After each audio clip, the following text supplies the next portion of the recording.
स्नान की कितनी महिमा है कि हम लोगों ने तरह तरह के स्नान सीखे हैं। धूप में स्नान करना है, जल से स्नान करना है,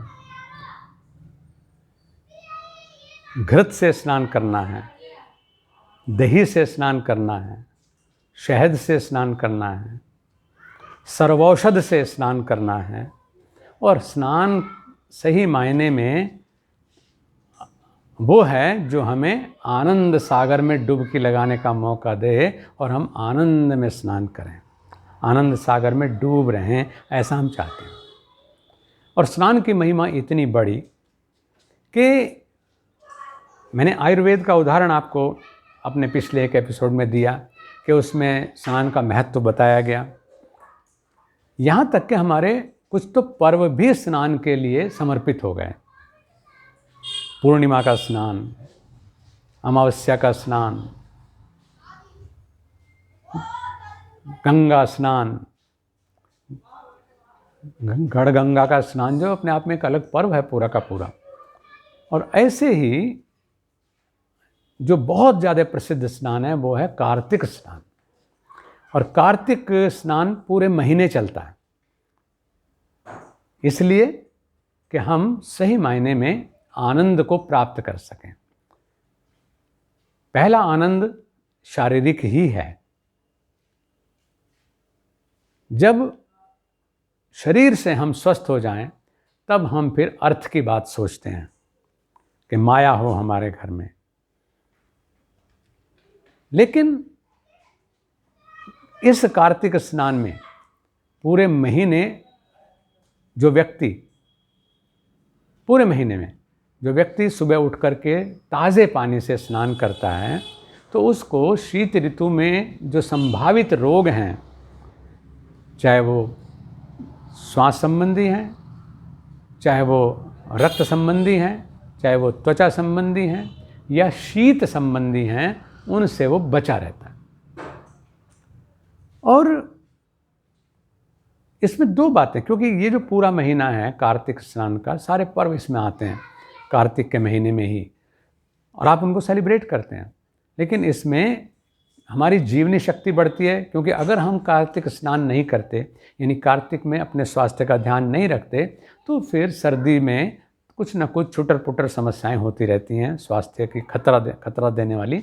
और इस वजह से जो हमारे करणीय कर्म हैं वो टलते रहते हैं, हमारा जो जीवनी शक्ति है वो कम होती है।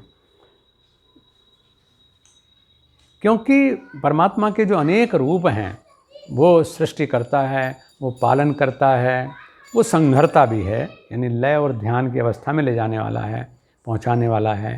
तो उनका जो पालन करता रूप है विष्णु, जिससे हम जीवन धारण करते हैं, ऊर्जा धारण करते हैं, तो उसकी उपासना इस पूरे महीने में की जाती है।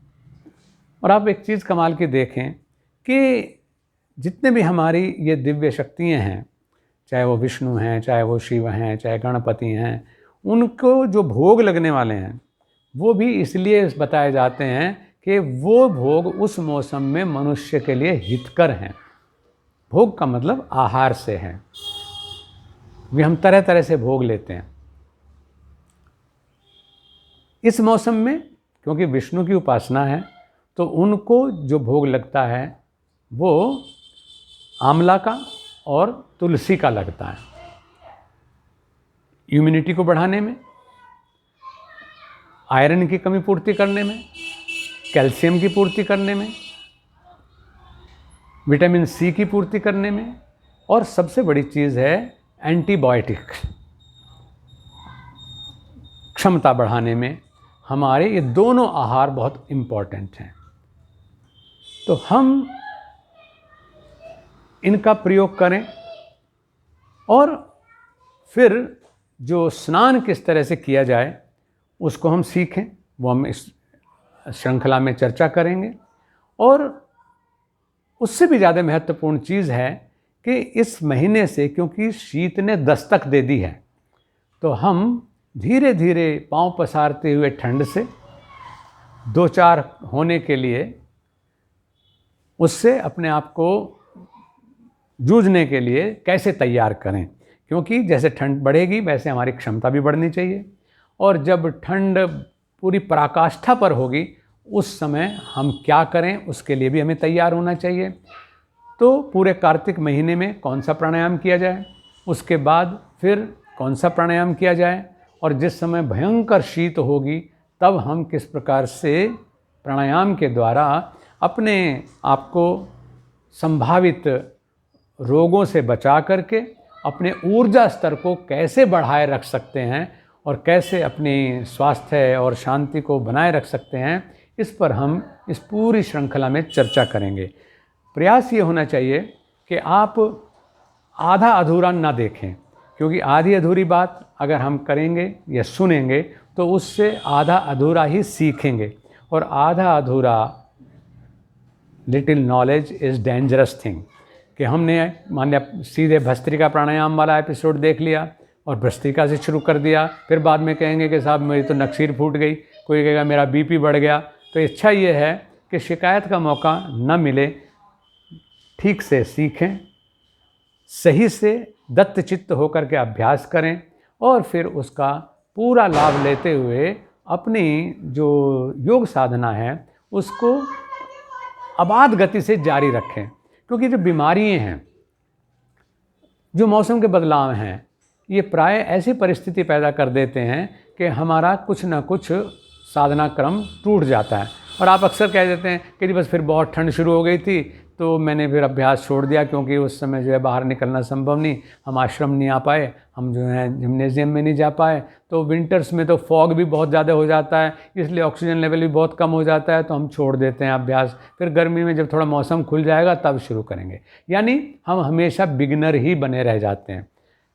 ऐसा बहुत कम भाग्यवान साधक होते हैं जो योग की यात्रा शुरू करते हैं।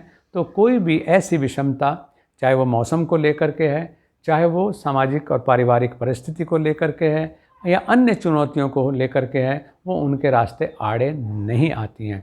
जिस व्यक्ति को अपना लक्ष्य प्राप्त करना है उसके पास संकल्प को बनाए रखने के लिए अनेक साधन हैं। वो हर विषमता को एक चुनौती और एक अवसर के रूप में लेता है। और जो व्यक्ति आलसी है तो दैव दैव आलसी पुकारा। वो कहते हैं भाई भगवान को ये मंजूर ही नहीं था, इसलिए इस समय हमने शुरू ही ऐसे टाइम पे किया था, फिर ठंड शुरू हो गई, फिर हम कर नहीं पाए। तो उसके पास लाख बहाने होते हैं। तो हमारे पास कोई भी बहाना इतना मजबूत नहीं होना चाहिए कि वो हमारे संकल्प को कमज़ोर कर सके। कार्तिक महीना हमारे संकल्प शक्ति को बढ़ाने वाला, हमारे जीवनी शक्ति को बढ़ाने वाला महीना है, जिससे कि आने वाले शीत में हम अपने आप को साधना पथ पर दृढ़ता के साथ चलाए रख सकें। इस बात के लिए वो हमको योग्य बना देता है। आपके लिए बहुत बहुत शुभकामनाएं। आइए साधना पथ पर आगे बढ़ते हैं।